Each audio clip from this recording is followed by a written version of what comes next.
So Jeremy, how did you become psychotic on your skateboard? That is a legit question. It's a good segue, right? Yeah. Yeah, I think it's one of those things. Remember that old Disney cartoon with Mr. X, where he was a nice, normal guy in his normal life. Then he'd get behind the wheel and he'd just turn into Mr. X and he was all aggressive. Yes, yeah. It was kind of that thing. Like, I'm just a nice, normal dude, but when I get on my skateboard... But was it immediate when you got on a skateboard?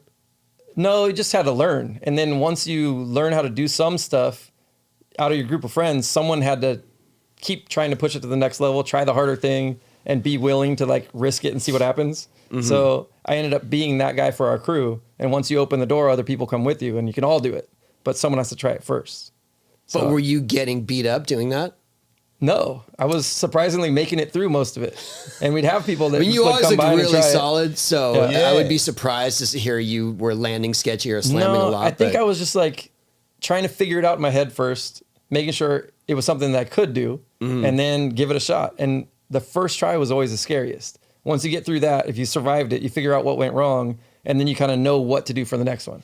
And that's what it was, just progression, trying to just keep going for that next thing, and figuring it out. Do you know, or did you have, like from the get-go, some athletic ability that most kids didn't have? Because it seemed like when you did, because I'm a vert dude, jumping downstairs has always been pretty ridiculous to me. Yeah. But just watching you do stuff when you first popped onto the scene, I was like, even if it goes wrong and you bail, when you land, it looked better than, I was like, I don't even feel like you're hurt. Well, I was able to be super aware in the middle of doing something. And there was a time in skateboarding where even if you're doing something really technical, it felt like everything was in slow motion while you're doing it. Yeah. You get like a heightened awareness where just like, it does feel like slow motion. As soon as something goes wrong, you're aware of it and then you can get out of it.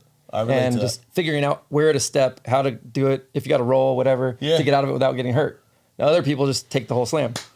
I know everybody's talked to you about the Ollie the Gap thing, that stupid thing where if you fall, you're dead. But you ran and jumped it. Yeah. That seems way gnarlier. I know everyone says that, but I just feel like when you did run and jump it, it seemed like, when I first saw that, I was like, can you dunk?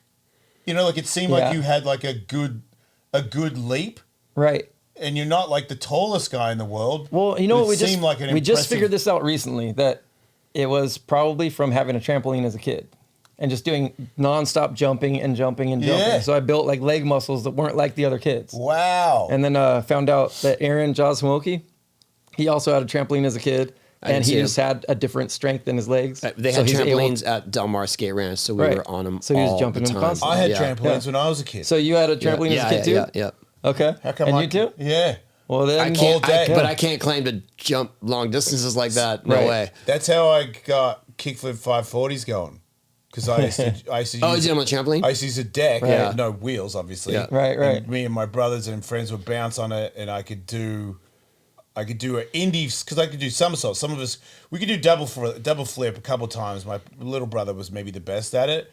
Yeah. But we had a shed next to it, and we would jump off the shed onto the board, and then try to bounce extra high, try to bounce each other really high. People got worked on that thing. But there was a time there where, and I learned it from Sluggo, because Sluggo was a gymnast, and I saw him in Le Grand Bernard in France, where he would land on his back and do a somersault and land back on his back again, and he would spring off his back so he could keep doing these egg rolls. And I was like, how do you do that? And then he told me how to do it. So then I would do a kickflip 540 and go upside down, and like I'm nowhere near going around. I'm going to land on my head, and I would tuck my chin and land on my back, and then bounce around and put it back on my feet and land on my feet. Maybe that was the way to do it on vert. Well, that's why I landed on my head when I was doing them. That's like I couldn't transfer or get it around. I remember Sluggo trying to do the backflip, and he had a couple where he was completely upside down. Did it. Yeah, I know, but remember when he was trying it and learning it? Yeah. There were a couple like sketchy ones where he was able to flip back around to his feet and make it. Yeah, because he had gymnast skills. Yeah. Well, and he has that famous loop out at that one vert. The high air. I was there for that. Yeah. Did you ever see that one?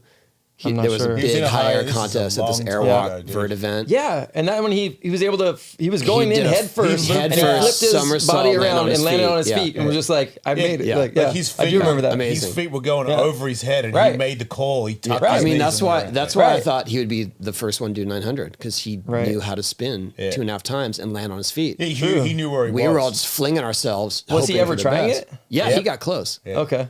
But I was always, whatever, all the conspiracies that spying on people watching them or whatever. I only ever saw him. I was like, he's going to do it because he knows how to do that. Yeah, no one ever got to really see that unless you were there, because they didn't show footage of someone almost making it, So I never saw his attempts of it.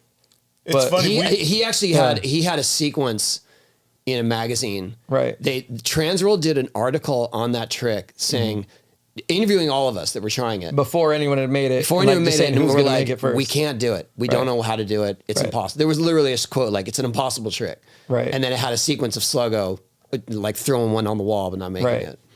Okay. Oh, I have a video. I'll tell you later. Just remind me later. I hit my head so much. How am I going to remind you? I have a video that Brianna, remind him later. I don't know what's going on. Yeah, I learned front foot impossibles on trampoline.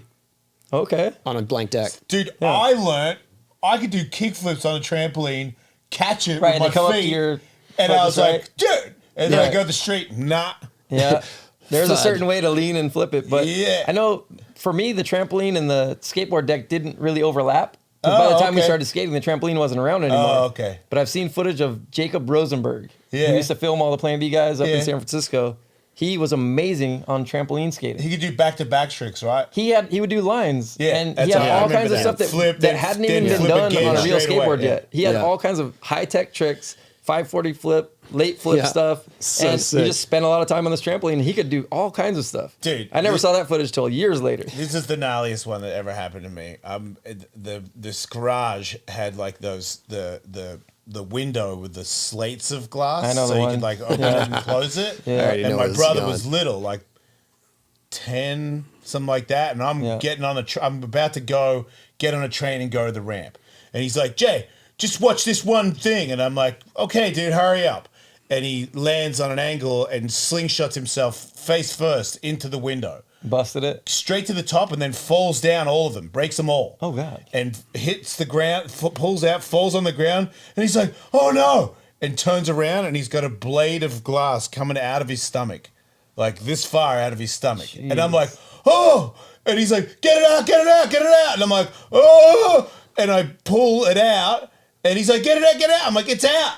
And he's like, oh, and I lift his shirt up, and blood starts coming out. I grab a tea towel from the kitchen, and I'm like, press it to straight. See, I don't know. I don't live there. I don't know. It's a towel. The hot stuff you would use. I get it. Yeah. I'm like, I don't even know what you call it in America. I'm like, put pressure on it. I pick him up and run to the, there's not a hospital, a doctor office that my stepmom would take us to. And I run. It's probably like a mile, maybe a mile and a half.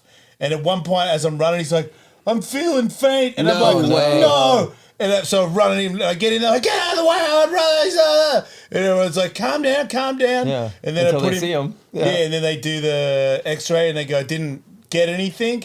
Okay. And I go in there and I'm like, oh, I'm feeling faint, am I? Oh my dickhead. God, dude. And then I left him there and got on a train and went skating because I was so pissed. Some people feel faint just from seeing blood. They see their own blood and they he pass might have out. been shocked. So, give give him some credit, Nope. No, give him some leeway, not at all.